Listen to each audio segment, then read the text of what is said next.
Hey, what's up, everybody? Welcome back to My Twisted Lyf TV. I am Poetry. You are here for a recap on the run. This is us. I cannot remember what this episode was called. Special kind of love? Some kind of love. It had to do with love. So this is not, you know what, this may not be a recap. It may just be some thoughts and views. I'm on my way to therapy. I'm late. I had planned on being there at least 10 minutes early, not the 20 minutes early that she wanted me to be. And now looking at about being 5 minutes late. All right, make sure this car don't hit me. So yeah, this is us, this episode. I don't even know where to start. I'm gonna first start off with my opinions about the show thus far. When I first started watching This Is Us, this show, the show writing, grabbed me every single episode to the point that I invested in 3 boxes of Kleenex just so I can come watch This Is Us. Actually, I use Puffs because Puffs is a lot softer to me than Kleenex. But, you know, y'all, everybody called the tissue paper Kleenex anyway, regardless if it's Puffs or not. Just let you know that. So, it was my full intent to cry and bawl my eyes out every episode because that's what the first and the second seasons did for me. Then we got the third season. And third season just kind of, you know, floated. And now we have fourth season. And although we had some good moments, there was an episode that touched me in a way I wasn't expecting. More trigger than a touching. Still a touching. But for the most part, I sat here watching the episode like this.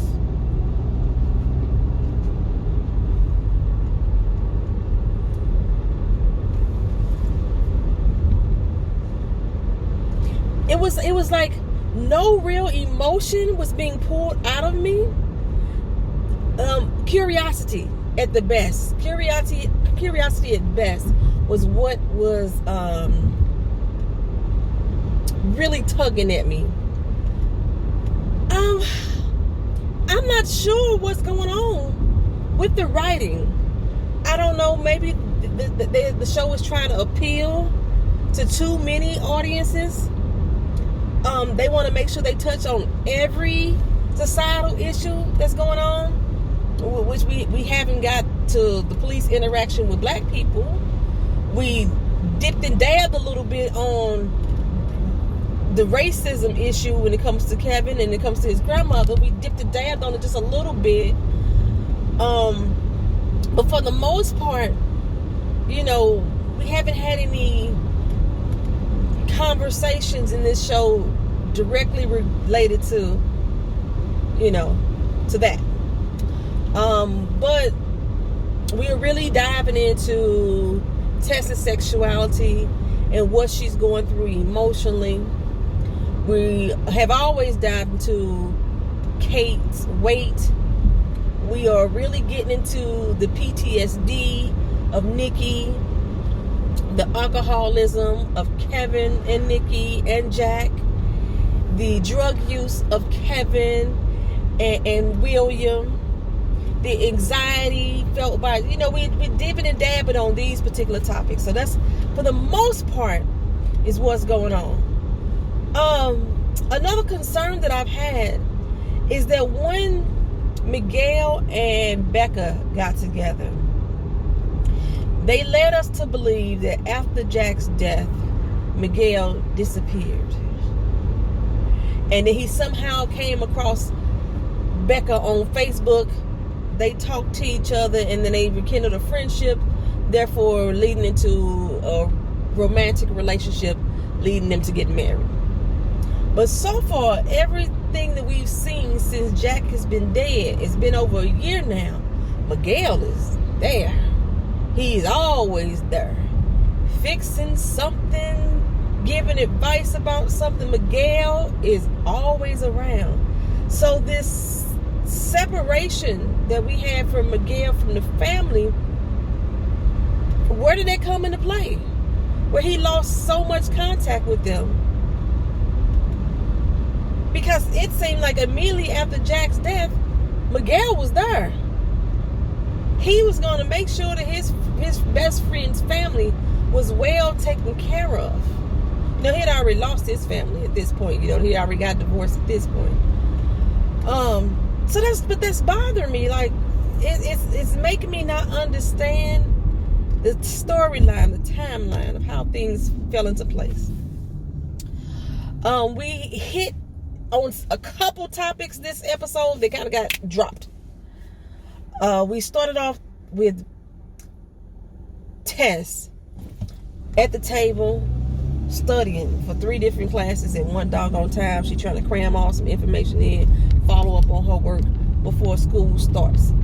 You know, stressing the hell out, being Randall Jr. It's funny that she's Randall and Kevin at the same time, because she acts so much like Kevin to me. But she's Randall and Kevin at the same time. So she's stressing out at this table about school, about work. She got to get it done. I don't know if who she trying to impress, who she thinks she gonna fail if she don't get it done. And Deja comes downstairs with a whole lot of mouth. I just don't understand how she is still being allowed to speak to these adults in such a manner, without any type of reprieve, without any type of disciplinary action being placed on her, or even you better watch your tone, young lady, something of that nature. Nothing. We don't get none of that for Deja. Deja is just allowed to just be say what the fuck she want to. So apparently Beth and Randall must have had the conversation with her about Malik and how she was gonna cut that shit out. Of course, I don't believe for one single iota that Deja and Malik are not still intervening with one another. And I'm hoping that we don't get no teenage pregnancy situation and that it falls back on Deja. I'm hoping that Malik has learned his lesson and he's learned how to wrap that bitch up, put his dick in a condom. I'm hoping that's what we're gonna have. So please don't go that route. Please let's not go that route. Okay, but in this particular case, Deja comes in and says something along the lines is, you think that you get to be nice to me or speak to me when you treating me like I'm not old enough to decide who I want to date. You fucking 14. If you don't sit your little young ass down. And then they let her storm the hell off. I mean, Randall's like, yeah, you know, but then that was it. And then they look at each other and say, we're gonna have to do something, we're gonna have to talk to her about that. Y'all need to talk to her right now. Ain't no time for storming off. Ain't no time for cooling pipes. Y'all need to get that shit nipped in the bud right now. Cause she too fucking grown for her own damn good. It's time out for she my adopted child. I need to treat her with special care type of bullshit. It's time out for that. We long past that shit. You know, long past that. She been with y'all for 2-3 years now. It's time. It's high time. I think she was 12 when she got there. She's 14 now. It's high time. So that pissed me off. That pissed me off to the highest of pissivity. I don't know what it is with Beth and Randall. They walking on eggshells around their kids. Tess, same thing. We understand Tess going through something right now. We don't know what the exact that something is. But you ain't gonna keep walking away from me when I'm talking to you. You ain't gonna keep telling me I don't want to talk about it right now and storm the fuck off. That's not what we finna do, Tess. No, Tess Ann. That's not what we finna do. And why does Annie not get any doggone roles? And why Annie ain't getting more? Look, girl can act. Why she ain't getting no more parts? She act like she's a third wheel of the family. I don't understand that. Okay, but so we're done with Deja at this point. We don't even see her no more the rest of the episode. Who Who else had a brief moment like that? We were done with Deja. Tess' whole situation, she still is stressing about her saying at school that she thought some boy was hot when she really don't think he is, and now it's gonna be a struggle at school trying to convince these people who she really is or who she really want to be. I maybe because I'm not gay that I don't have to deal with this situation, but I don't understand the fucking problem. You can still think somebody of the opposite sex is attractive even though you not attracted to them. Like, you don't want to be with them. Like, you attracted to girls. You can still find an appreciation in another dude. You could simply say, yeah, I thought he was cute, but that ain't what I'm down for. I like girls.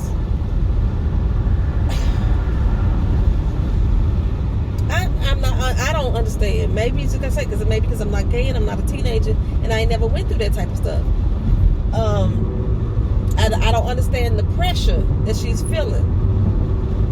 Because nobody is putting pressure on her but herself. Nobody is trying to make her be anything that she's not but herself. She's doing it to herself. She is being Kevin right now. So, so at school, when she goes to school, like I say, she's stressing about, she using all the study time to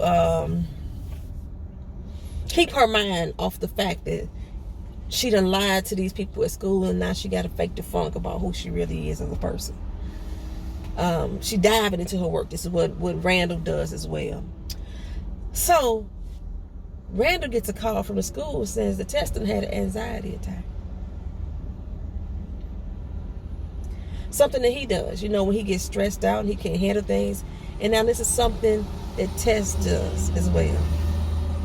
And Randall picks her from school, and again, it's a Tess like, I don't want to talk about it right now. She storms off or whatever. And he says something, this is something that I used to do. He's trying to appeal to her, let her know, maybe possibly some things that he did to help cope with it. But he makes the statement that, this is something that I do. And she's like, I don't want to be nothing like you. Where does that come from? Okay, fine. You don't want to have panic attacks like your daddy. But to say, I don't want to be nothing like you, I'm not understanding that. Where did that animosity come from? That's a big statement. That's a grand statement to say, I don't want to be nothing like you. What the fuck has Randall done to you that makes you not want to be nothing like your daddy? I didn't get that. I don't get that animosity. But then we get to see our dear William. Our dear William. Every time I see William come on screen, I just touch my heart. My dear William. Now, I've seen this man act in other movies, and I didn't get that same reaction. It's when he's playing the role of William that I'm just like. And William, the flashback scene we get of William is of him telling Beth how he had anxiety as well. And this is something that he wished he hadn't passed on to Randall. Now, Randall done passed it on the Tess, and he explained how his mama used to calm him down. Keep his mind focused off of things. And, we're going to sit here and look at the bubbles in the seltzer water till the bubbles stop popping, and then you should be calmed down. Now, Beth tried this with Tess and with Randall, because both of them right now are going through an anxious moment. And she set the glasses in front of them, and Beth told her in so many words, though, what you're not going to do is talk bad about your father. He's one of the most loving and caring people that I know, that you know. And you are just like him. In so many ways, you're loving and caring, and you go over and beyond just like he does. And, she also made the comparison to William, because Randall didn't know that about his father, that, he had anxiety as well, and this is how he went through it and handled that. And that he ended up being one of Beth's favorite people, And so, for Randall, that was a good moment to have that connection with his father again. But I noticed Tess didn't sit there till the bubbles stopped bubbling. With that old nasty LaCroix. LaCroix is nasty. That's some nasty stuff. She didn't sit there till the bubble stopped bubbling. She just got up and walked away still. She said she heard her mama, but she still got up and walked away before the bubble stopped bubbling. You know, she's still not dealing with what's really going on with her. I mean, she told them what the situation was, and they was like, yeah, that's a lot. That's heavy. But we gonna get through it. And I don't know how they provided her any comfort. I really don't. Because everything is all in her mind right now. It really is. I could see if there was people already, you know, constantly around you teasing other people about being gay, you know, something like that. Something that gives you, the people around you, not just society as a whole, but the people directly around you, that gives you that sense of feeling that you're going to be dealt with it the same way. But like I said, not my boathouse, so I don't understand. Maybe y'all can understand and break it down to me in the comment section.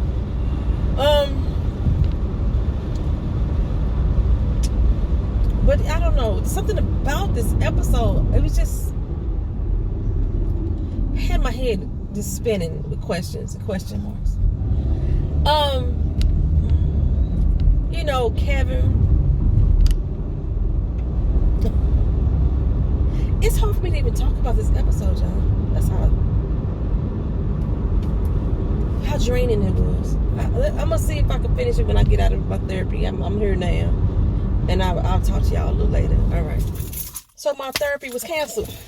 I haven't been in 2 weeks myself, and the 1 week I can go, my doctor is sick, so I didn't get to go to therapy today.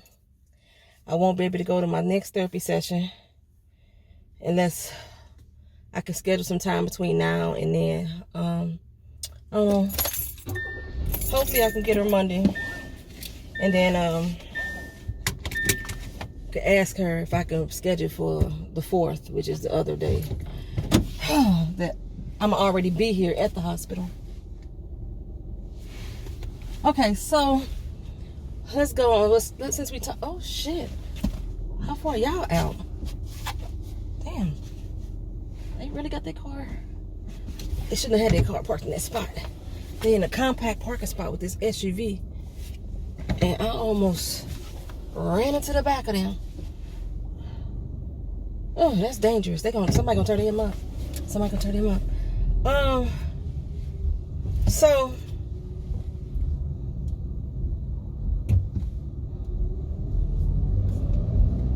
parking lot pimping, y'all. Parking lot pimping. So let me go ahead and go home and move to Nikki real quick. So Kevin and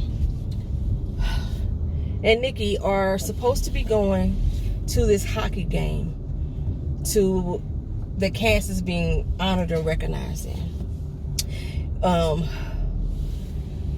Kevin had mentioned to Nikki that he's supposed to be helping her get her husband back, and I feel like, Nikki, you got strange relationships with people. You know what I'm saying? You know, he's sitting out there next to Nikki with his trailer, looking up at the sky, and Kevin like, you know, silence is nice.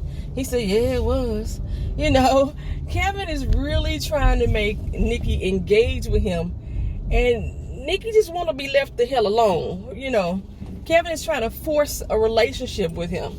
Hell, shit, Nikki told him that you the only person I done talked to in about 20 damn years, for real. That is some solitude for that ass. To be that disconnected. I keep saying I want to disconnect from a lot of social media and a lot of the, you know, I don't want to be able to Google and have my name pop up, but to be disconnected for 20 years from people where you had no connection, that's a lonely way to be. But, you know, Nikki hasn't forgiven himself for a lot. You know, he has a lot of blame on like the village that happened, you know, in Vietnam. He's carrying a lot of blame for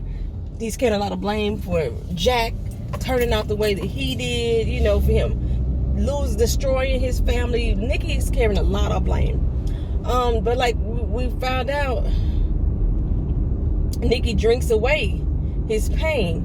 But Nikki has PTSD.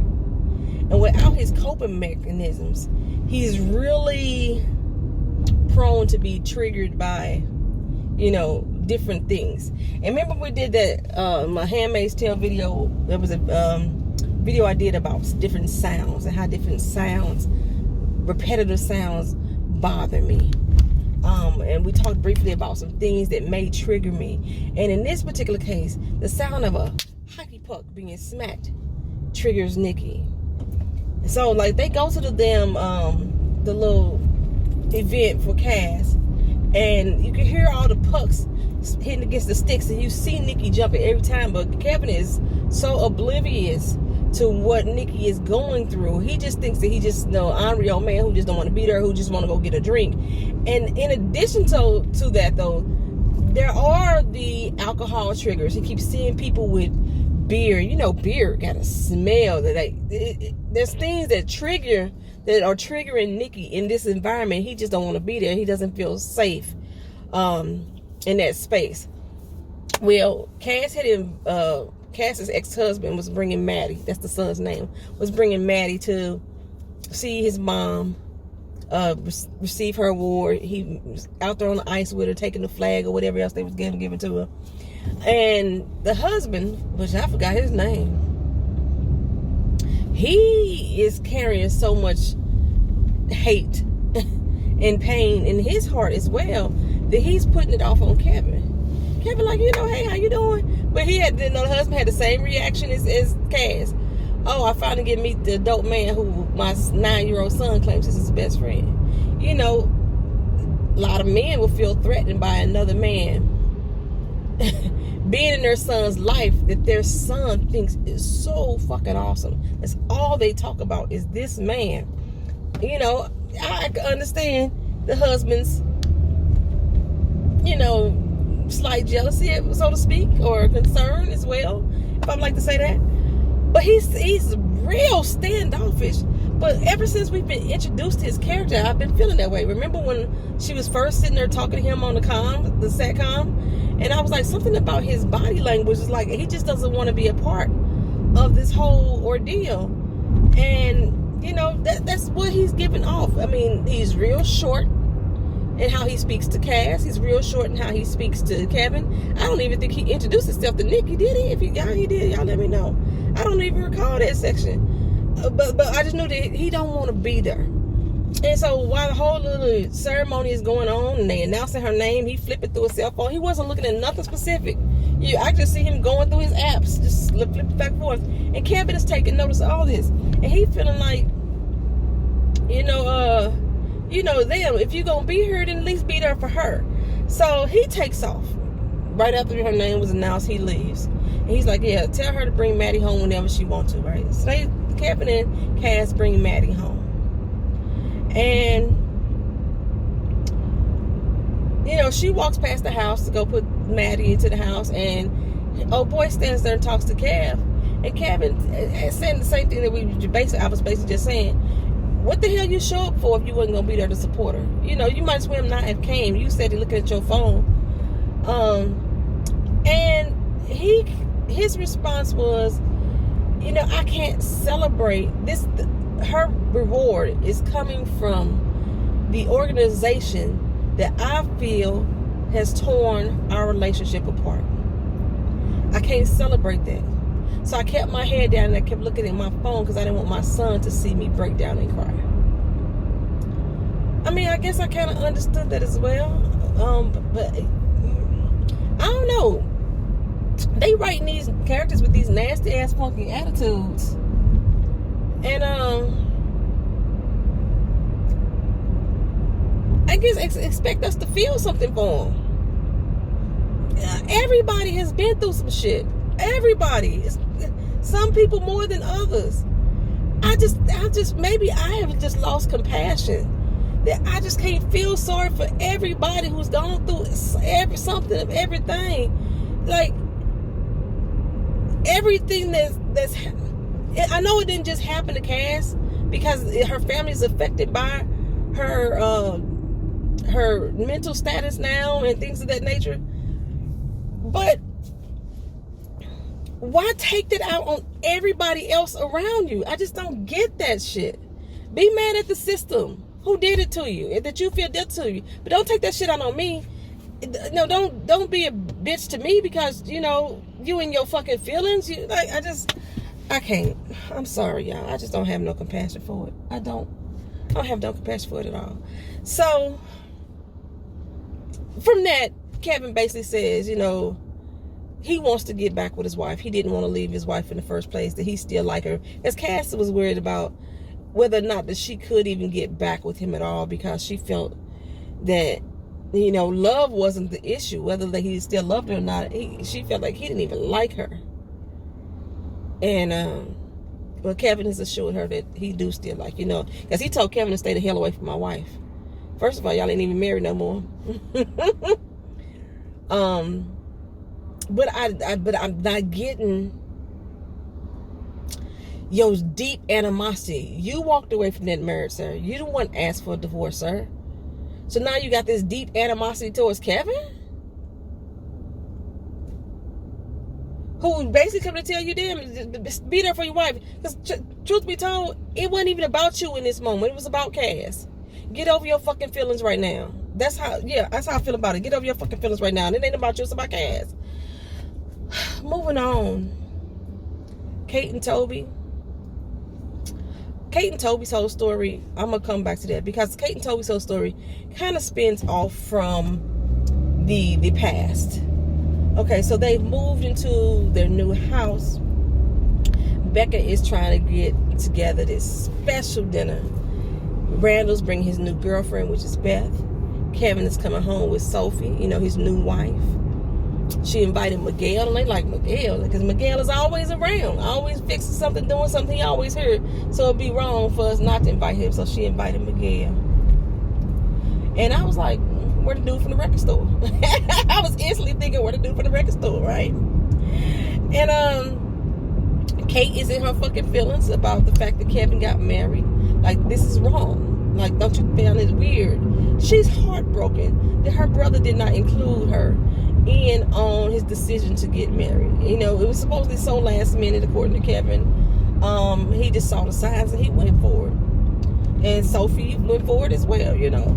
But Kate is feeling some kind of motherfucking way about it. And she's mad at everybody else because they pretending like it's okay.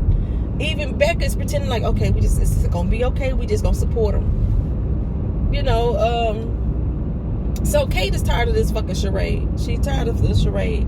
Now, we see her earlier getting all cozy with the record dude in the back room and telling him that she got the little party to go to.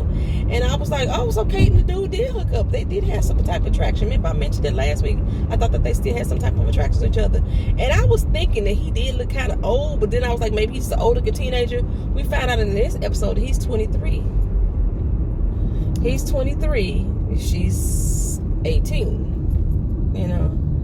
And Kate feel like, shit, mom and daddy was 6 years apart when they got together, so there shouldn't be no biggie. You know, nobody should be tripping off of his age. You know? I never tripped off of the Kate and Jack was supposed to be 6 years apart in age. I never tripped out that threw me. How fucking old was Kate? I mean, Becca, when they met, was she just 18? And he was fresh home from the war, taking off on the road on the highway with a man that, now that makes more sense why the parents is like, who the fuck is this dude taking off my damn daughter? Okay. So back in the day, we show Becca and Jack when they first moved into their new home as well. In the same situation. She's planning this big family dinner, you know, to celebrate or to christen the new house. You know, she's carrying the twins at this time. And everything just seemed to be going wrong. Man, they can't find the good china. Can't find the tablecloth. Can't find the legs to the table. He had to put up a doggone sawhorse, you know, to hoist the table up. They can't find. They forgot to clean out the oven. The damn lasagna burnt. You know, so everything was going wrong at this doggone dinner. Well, present day dinner, you know, Beth asking all the questions, like, why y'all get married? Like, you know, so we found out the story about how Sophia and Kevin got married. I forgot what Miguel was talking about. Oh, and then ding dong, record store dude showed up. Record store dude showed up, picked some daisies out the yard next door. He said, I didn't want you to go through this alone. You know, he brought him into the house. Kate introduced him as her friend, and he said, no, I'm her boyfriend. And everybody like, well, wait, what? No. You know, Miguel talking to him about music, and everybody's pretty much talking to him about music. And he is like, Kate, so to speak. I noticed at one point, though, when they asked Kate a question, and Kate started to talk, he would cut her off and finish her sentences. He kept doing that. And I guess Kate was just allowing him to speak for her. I don't know if she agreed with him or not. But pretty much every time the question was addressed directly to Kate, he took over that conversation. I don't know if y'all noticed that or not. But he took over that conversation. And it's about to pour down out here. So the kids go into the kitchen. They finally had a powwow. Kate talking about Kevin, about you getting married, and without inviting her. And then she asking how y'all feel about old boy. What was his name? Was it Dex? How y'all feel about old boy? Kevin like, I don't like his ass. First, Randall was like, he cool. And then Kevin said, no, I don't like him. He too old for you. Did another, you know. Randall agreeing with both of them. Randall agreeing with Kevin about Dex. If that was his name, if his name ain't Dex, this was going to be the rest of this episode.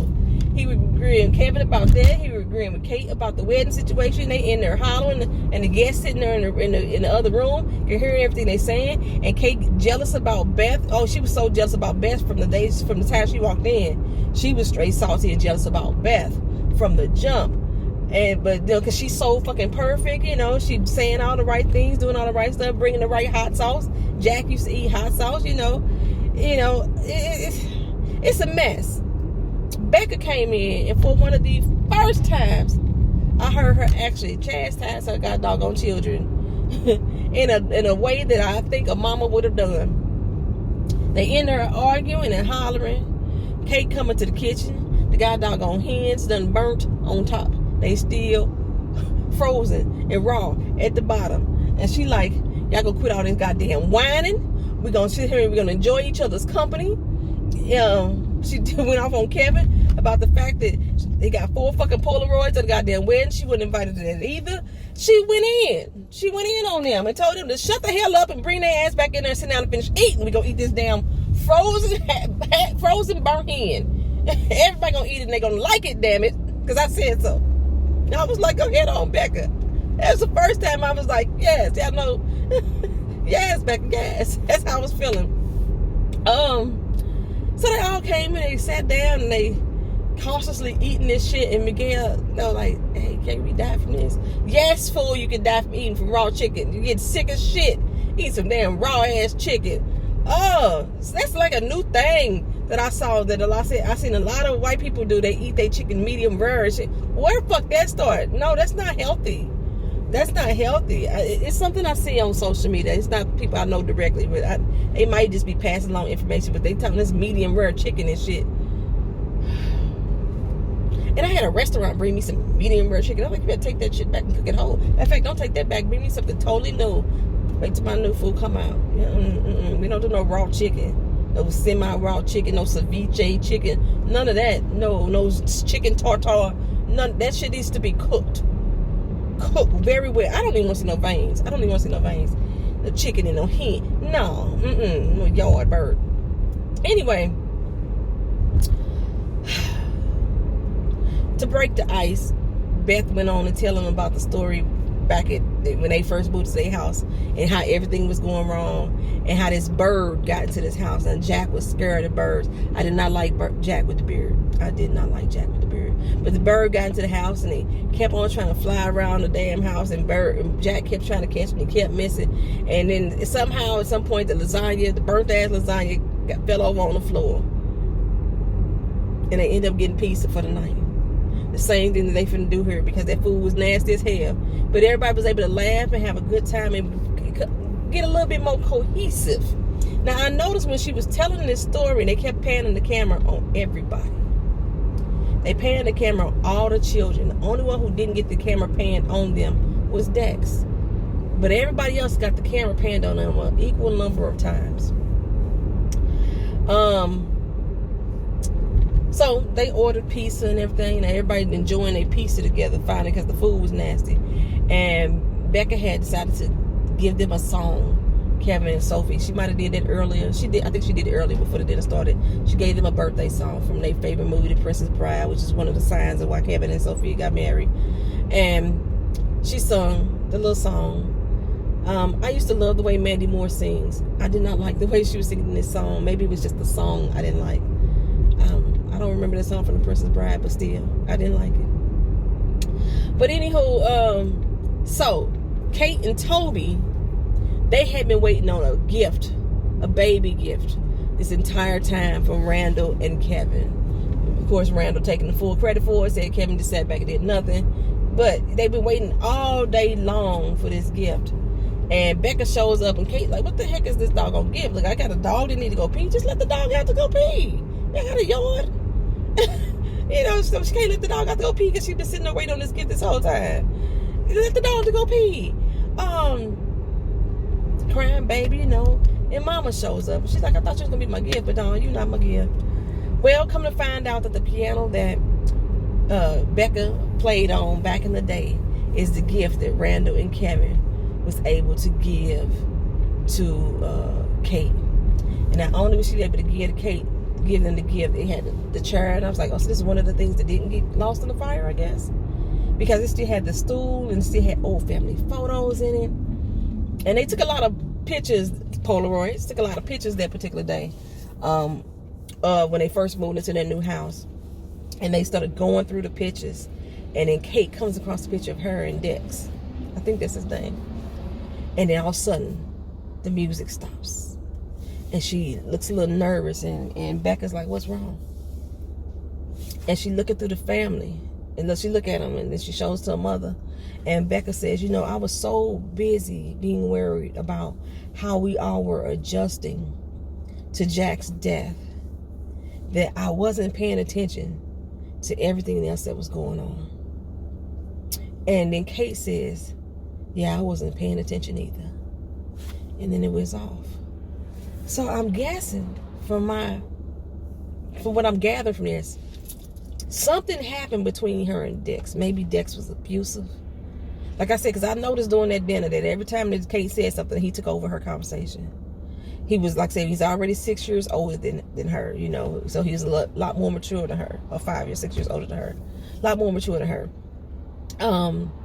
But there was something about Dex that wasn't right, and the fact that they kept panning around the family, plus Miguel.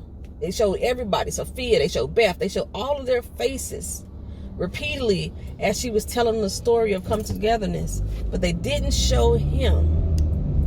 And it wasn't until like when they decided that they was gonna not eat the fucking hens, or they was gonna order some pizza, that they actually showed him again. He was sitting next to Kevin. He was sitting next to Miguel, one of the two, maybe both. I was paying attention, and I was like, something ain't right with Dex. And now it seems like there's something that happened between Dex and Kate, and maybe he is the reason for the spiral, her weight control, her getting out of control with her weight. So we're gonna see what happened in the near future, hopefully sometimes this episode soon. But I do notice now that every episode that we've had this particular season, they've ended it with a shock moment that we hanging on like, okay, what the hell's gonna happen? So like I said, I haven't been emotionally drawn to this episode, to this season at all. Not emotionally drawn at all. I've been just a lot of confusion and questions. And at the end of every episode, I'm like, okay, what's gonna happen? Who? What happened? Who did it? What did Dex do? How did that relationship fall apart? Because she seemed so happy. You know what I'm saying? And like I said before, when she was younger, I consider her to be a pudgy, fat little kid, a chunky little kid. As a teenager, I don't see her as being overweight at all. But I guess if she's been living with those issues, then it's gonna be something that she still carried through. She's a fat girl living in a skinny body. I've seen that before. I don't know. Y'all let me know what y'all thought about it. I probably left some stuff out of this. Yeah, I might have left some stuff out, but that's okay. Y'all getting the recap and review as it is. This is the recap on the run. Thank y'all for watching. Talk to you later. Peace.